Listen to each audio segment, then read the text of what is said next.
First Things First is sponsored by Gillette, the best a man can get. Hey guys, welcome to Friday and to First Things First. I'm Jenna Wolf. That's the Hall of Famer Chris Carter, as he is every day. That is Nick Wright. How is everybody? Outstanding. You're in a good mood today. What happened? I mean, this is the first day I wake up since Father's Day 2016 that the Golden State Warriors wake up facing elimination. That's a good day for sports fans, man. When Goliath is on the brink, unless you're from the Bay, there's no hateration here, no Queen Petties on the after show, no pettiness, just when you wake up in the morning and the most talented team in NBA history is on the brink of elimination. That puts you in a good mood. It's a good day. Either that or you wake up and you watch First Things First, and Jenna Wolf has the hottest dress on anyone in television will ever have on. Thank you. Okay? You guys are very kind and very sweet. You got that right. Let's go. Jenna Wolf, let's go. Let's go, Jenna. Awesome. Wow. A lot of moisturizing cream on today. If I told you that neither James Harden nor Chris Paul were outstanding in a pivotal Game 5 against the Golden State Warriors, would you still take the Rockets? Well, you should have. Just like in Game 4, this one came down to the wire, and the Warriors had the ball with a chance to win, but could not. Rockets turn around, pull this one out. They get a big win last night. 98-94 was your final. However, in the process, they might have lost Chris Paul. He had to leave the game with a hamstring injury. Could be a factor later in the game. We will get to all of it, but first, here's James Harden after the game. Can't explain it. We just can't talk about it. We just go out there and show it. We don't. We've been having that motto all year. We don't really talk a lot. we go out there and play hard and prove people wrong. I mean, that's all we can do up to this point as well. Game 6, we know the atmosphere. We know how crazy it's going to be. We know what's at stake. But, we're going to go out there and just go and shoot our shots. And if they fall, they fall. That's a bonus. But defensively, if we lock in like we've been doing, we got a chance.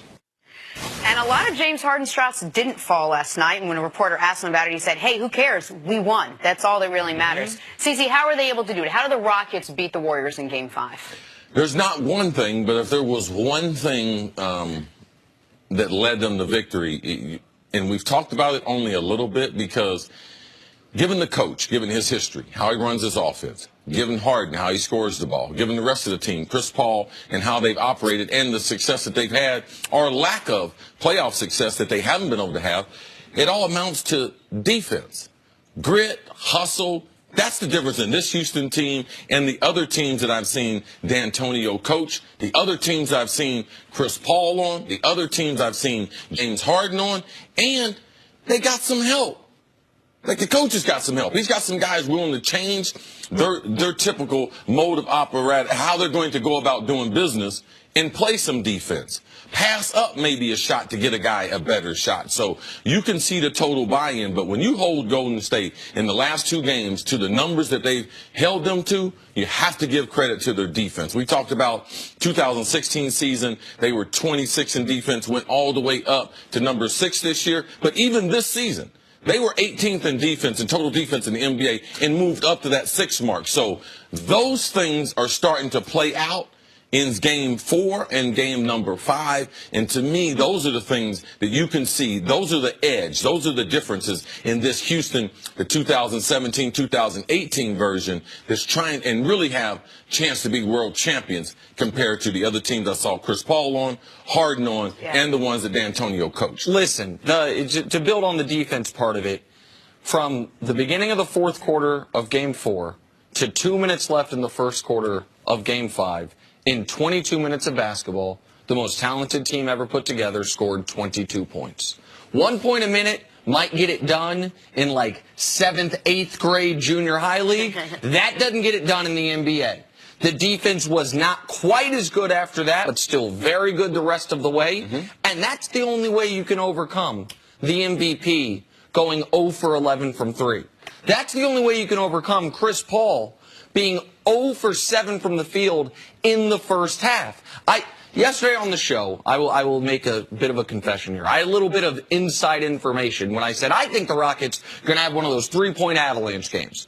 I knew going into the game that the game plan was shoot 40 to 45 threes. D'Antoni said after the game, I told him, we got to shoot 40 to 45 threes. Now, they shot 43 of them. They couldn't make them. They were 13 of 43. They won anyway. Trevor Ariza made one basket. They won anyway.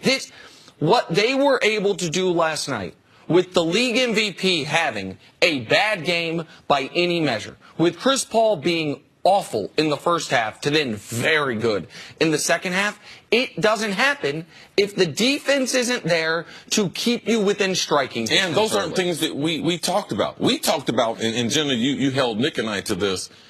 Well, you guys said that Chris Paul and Harden don't play outstanding. Yeah. They don't have a chance. Well, we didn't know. Or if we were being honest, we were wrong.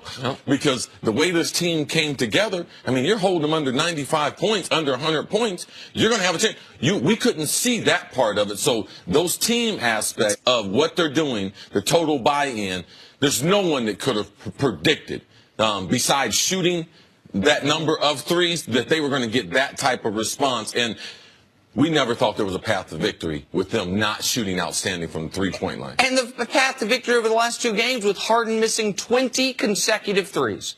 Harden has missed his last 20 three-pointers. In that stretch, the Rockets have outscored the Warriors by 12 points. And I want to give D'Antoni... That's crazy. Since Harden is over his last 23s, in that stretch, it's from midway second quarter of Game 4 until where we sit here this morning, the Rockets have outscored the Warriors by 12 points while Harden hasn't made a three. And here's where I'll give D'Antoni credit. One of the reasons they're playing better defensively is while D'Antoni's like, we're not going to change anything, we're going to do what we do, they did change one of the things they're doing defensively.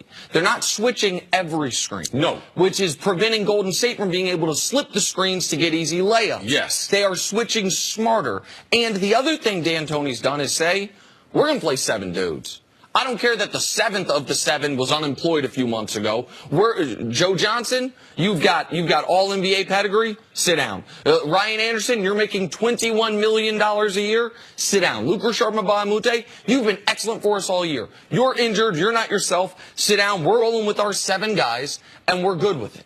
Except that the Rockets wake up this morning unsure of what's going to be from Chris Paul, who had to leave the game with a hamstring injury. How do you move forward from here unsure of what you get from him, and who would you even replace him with? Well, to me, it's no different than Golden State, their adjustment they had to make with Clay. Late in the playoffs, Nick and I always talk about this, the fatigue of the regular season. We're not surprised Chris Paul got hurt. We're just glad it's not his Achilles. He's been dealing with a bad Achilles on his right side. Jenna, you know, as a great athlete in fitness that you know you're going to overcompensate. So either you're going to hurt your knee with the Achilles bothering you, or you're going to hurt your hamstring. And that's what you see with Chris Paul. You know, he had a bad right Achilles. He was really having problems with it in game number 3. I thought that's what had happened. I thought when he didn't get up to go up the court, I'm glad he grabbed his hamstring. I was like, did this guy pop his Achilles? Because if he pops his Achilles, of course he's done for the year. But at his age, his size, you worry about, is he done for the future as well? You said Clay. You mean the same as what Golden State's doing without Iggy? No, with Clay, when he got nicked. Oh, when he got nicked in the game. Yeah, you make adjustments. Because I believe Chris Paul's going to try to play. Yes. Like those types of players that have the type of resume they're going to try to be out there. And the luxury that they have that Chris Paul has never had at any point in his career, he's not the predominant ball handler. He's basically a spot-up shooter, and then every once in a while, they give it to him to go isolation. I believe that part of the offense can be replaced. But from a defensive standpoint, you can't replace how good Chris Paul is as far as a defender. But also the Warriors were able to win without Iggy in the lineup and with a Klay Thompson who, even though he dropped, 23 or something last night? The Warriors haven't won without Iggy in the lineup in this series yet. Yes. But they wouldn't have to rely on him. He's not their go-to guy. Oh. And while the Rockets won last night without both these guys being great, this was just one game where they won without both of them being at least contributing. Listen, I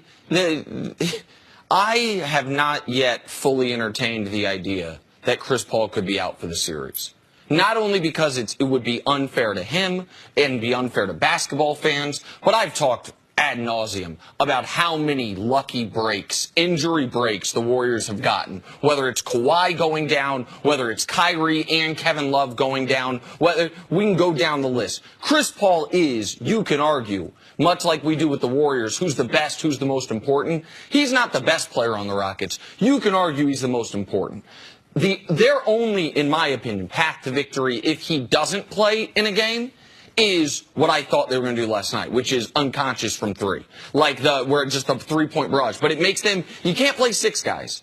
If Chris Paul's out, you've got to now extend the rotation. Now guys who haven't been getting minutes have to get minutes. No, and that doesn't, just because Chris Paul, if he decides not to play two, that doesn't mean that the rotation only increases by one. Right. I believe D'Antoni goes back and maybe plays three guys. Exactly. Chris Paul goes back and plays eight guys, have an eight-man rotation. And I believe the ball handling skills, too, because the way they run their offense, that can be replaced. And Chris Paul, you saw it yesterday.